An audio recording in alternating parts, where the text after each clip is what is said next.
নমস্কার। কবিগুরু রবীন্দ্রনাথ ঠাকুরের প্রশ্ন।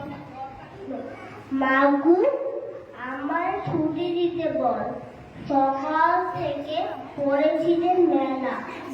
এখন আমি তোমার ঘরে বসে করবো শুধু পড়া পড়া খেলা। তুমি বলছ দুপুর এখন তবে না হয় যেন সত্যি হলো তাই। একদিনও কি দুপুর বেলা হলে বিকেল হলো মনে করতে না? আমি তো বেশ ভাবতে পাই মনে, সূর্যি ডুবে গেছে মাঠের শেষে।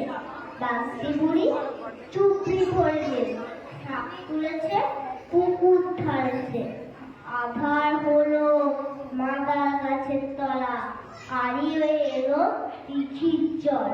হাটের থেকে সবাই এলো ফিরে, মাঠের থেকে এলো চাষির দল। মনে কর না পূর্ণ সাঁঝের তারা, মনে কর না সন্ধে হলো যেন।